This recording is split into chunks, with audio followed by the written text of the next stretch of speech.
Hey students, it's Miss DePerto. I wanted to record just a couple of the highlights from the meeting before, in case you weren't able to tune in or your parents weren't able to tune in. This was just an opportunity for me to touch base with you and check in and see how you were doing. It's honest, I really do miss you. I miss seeing your faces each day and having you come in and just talk about what's going on in your world and get down to what we're all here for, which is education.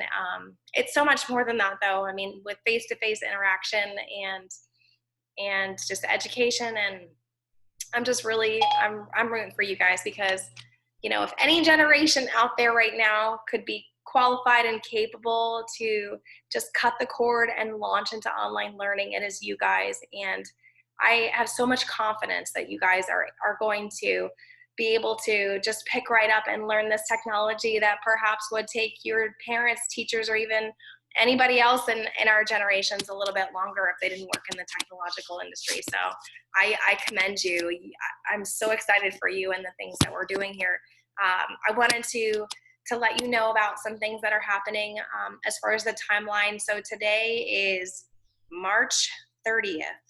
And so as of last night, the Florida Commissioner of Education has extended our no contact to May 1st. And so as it stands right now, your online learning platform will be utilized up until that date. And then if any changes will be made, we will go ahead and explain that information and just share that with you as we know more. So we will remain closed as far as our buildings, but online learning is going to launch, which will eventually be, if you're watching the replay, it will be March 31st, Tuesday. You won't see my class, but you will see your 4 content area teacher classes. So the way that you'll utilize that is, if you've gotten here, you've probably seen it, or if we post this onto Remind, you'll see this as well. When you sign into your dashboard, you're going to have an option to go to My Learning. They may call it distant learning for you guys to make it easy for you, but right now it's under My Learning and you'll go to Canvas. So some of your core content teachers actually utilize Canvas already, and even some electives, like I know Mrs. Fisher does that as well when she teaches her health class. And so when you sign in, you'll see your 4 content area teacher classes. You'll see science, social studies, math, and English. You won't see your elective teachers because the district is going to give you the next 4 days this week to get settled in, to get situated, and to really focus on those 4 content area subjects. Starting next Monday, April 6th, you will suddenly see your elective teachers, including our reading class that will be posted there. You might even see Miss Ellis's name, Miss Danielle Ellis, attached to our classroom because the district is combining all class content areas together just in case of the possibility that one of your teachers would get sick or would have to care for a family member that would get sick. And so they are making this as streamlined as possible so that in that case, your education wouldn't be interrupted, because let's face it, we've had enough interruptions already, haven't we? So they want to make that as easy as possible. What that means is also that your teachers are going to be following the district-led curriculum. Pasco County School District has already decided what will be taught each week for the upcoming weeks, and then it's up to really the teachers to provide extension and enrichment activities. And so when you sign in next week for our classroom, you'll see that we're utilizing a new app called Achieve 3000. It will be on your dashboard next week. It will not be there now, and I don't want you to have any concerns whatsoever. Why? Because you guys are already doing a pretty incredible job for virtual learning. And by that, I mean, we've introduced that independent piece for technology in our classroom the last couple weeks, right? You're familiar with ZINC. We've done ZINC online. And if parents, this is kind of new language for you, you can feel free to ask me for a screenshot or ask students for a little bit of guidance with this. But ZINC is one of our online learning platforms where we have mostly informational text articles, but the kids love doing the vocabulary on the ZINC app. So if they sign into their dashboard, ZINC looks like a little maple leaf at the bottom. And so if you're wondering about your reading requirement, ZINC would be a great resource for you to utilize.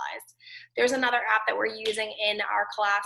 We use Get Epic, and with Get Epic, The students are able to have audiobooks read to them. They can shop for things at various levels. It's free to use, and there's even parent accounts too, so you can look in and see how many minutes your student has been reading. And that's Get Epic, and your students have a class code. It's QPS3534, and the website is getepic.com. They also have an app. If you have a smart device, you can download that as well. Achieve 3000 will have an app that you can download from the store as well. There are also apps from our library. You can download Access 360. That will give you access to Rushi's library to check out books virtually, or audiobooks as well. And speaking of audiobooks, your public library system should have an app where you can check out books. I know we talked about this during open house and then throughout the year, but LIBBY, L-I-B-B-Y, is one app. HOOPLA is another, H-O-O-P-L-A. And then, of course, Audible. These are going to be backwards for you, but here's just a quick visual for you so you can see some of the apps that I use for my books. So these are all ways that you can read on your smart device, or even just listen to an audiobook if you need a break for a little bit. And we've been working on digital learning for a while, so this is a great opportunity for you guys to really cut those training wheels off and get going.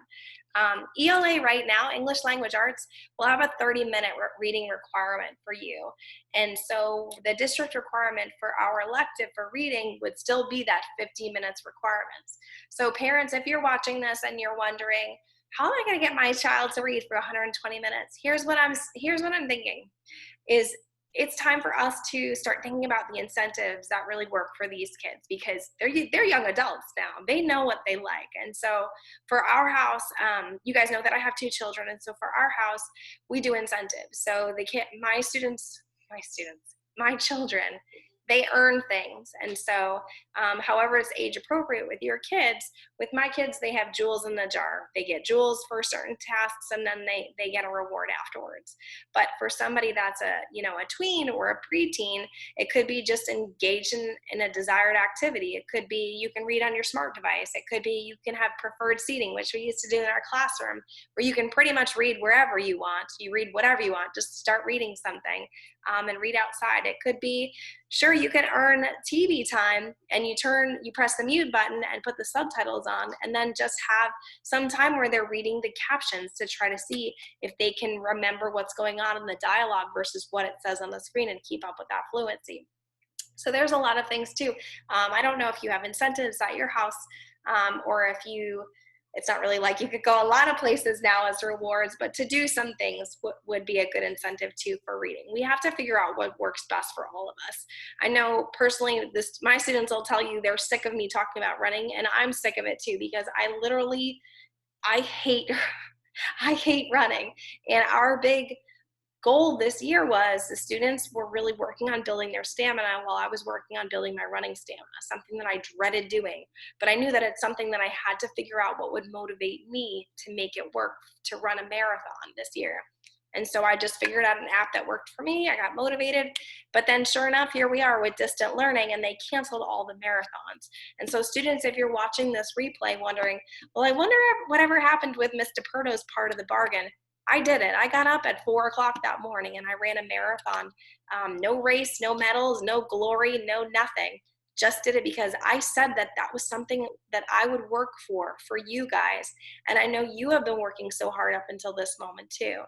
So if we have the mentality of, well, school's over, we're done, well, then there's no glory in that. There's kind of a shortchanged finish line for us. And we still very much have school left for the end of the year. And it would just be shortchanging yourself if you said, well, I don't have to do this now. We've worked so hard to build that strength up for you. You've worked so hard to get to this moment. You're worth so much more than just giving it up now. And give your parents a little bit of a break too, because this is new territory for them as well. And so if your parents are doing what they can to encourage you, have a conversation with them, students, if you're watching this, to figure out what works best for your family schedule and for you guys to get this, to get the best bang out of your buck for this. So we talked about curriculum resources. You guys know that stamina is going to have the biggest impact on your learning, building your vocabulary, building your fluency. and just the amount of time that you're putting it in. It doesn't have to be a miserable thing for you. It could be something where, you know, you're being competitive about it, and you are just tracking your progress and setting goals for yourself. And I'll upload a copy of our progress monitoring sheet where you guys had those goals you set for yourself, because you still very much have areas where you could continue to show growth and build that stamina. Some of the questions in the live that we had were, what now that I don't have my FSA? What's going to happen with me? And the answer to that is the district is getting off the ground now and taking flight with reading. We don't start until next week, and we don't have our district training for Achieve 3000 until this Wednesday. And so as I know more, I will share that direction with you, and we will go from there. In previous years, what the district has done is fourth quarter, with an FSA for fourth quarter, there was a decision tree that was followed. And so it was, you're placed in an intervention class like reading if you did not show adequate progress on your reading FSA.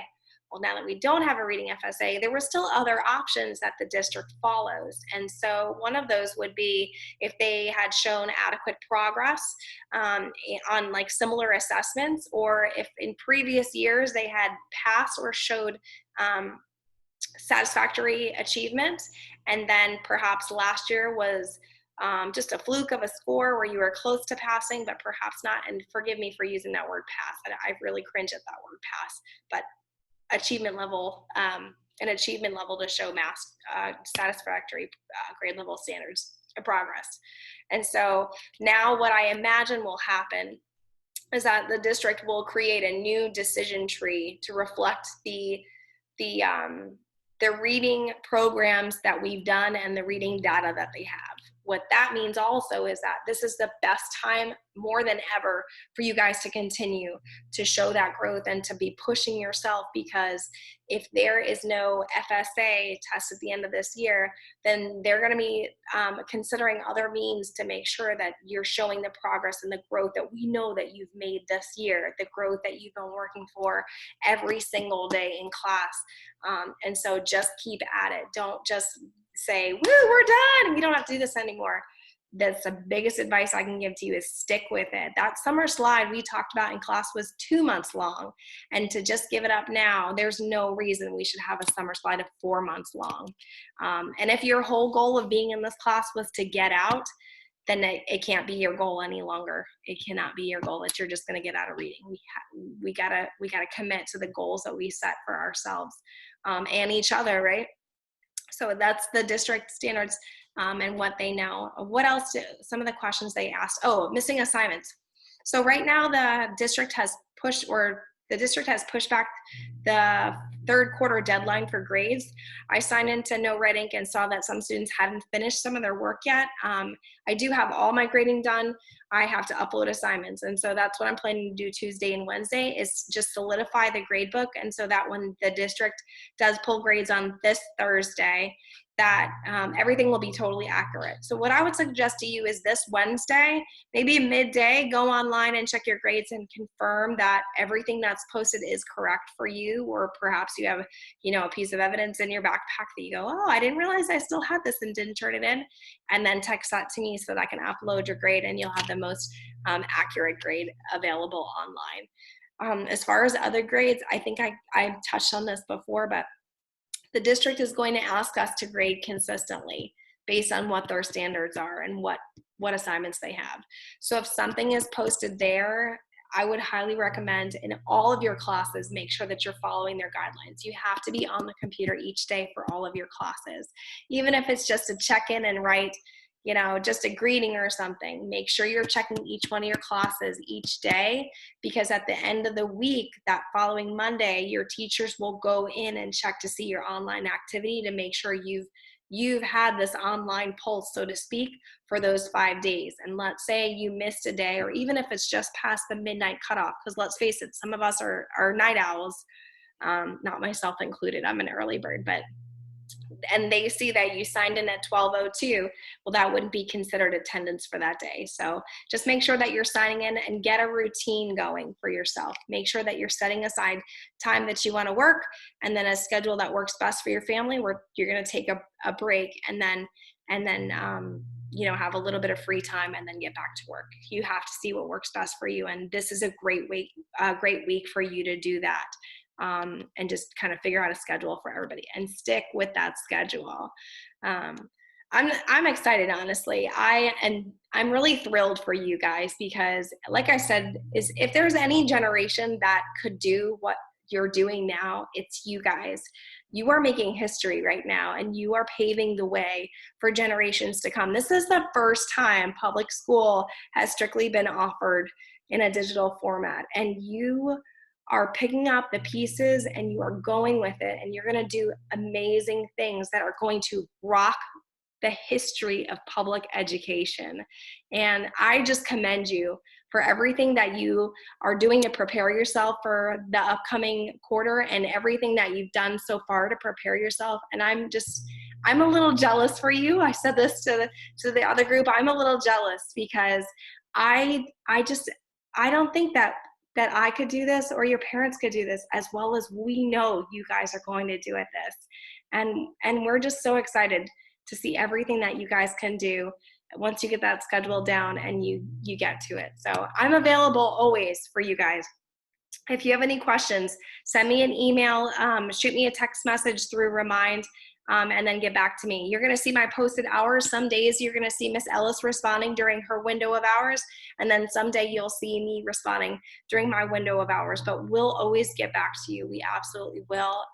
It may take us an hour during discussion post hours, or it may take us 24 hours for a parent email, but we will get back to you, and we appreciate your flexibility, and we know that you guys will need a little bit of flexibility too. So we're here to work with you. Still in my hearts, still in my mind, and I miss you guys a lot. I miss you a lot, and I really look forward to the day that I can give you a hug and say, we did it. You did it. You did it with a little bit of help. So God bless, and I will talk to you guys soon, and good luck on your first virtual day of school tomorrow. Bye.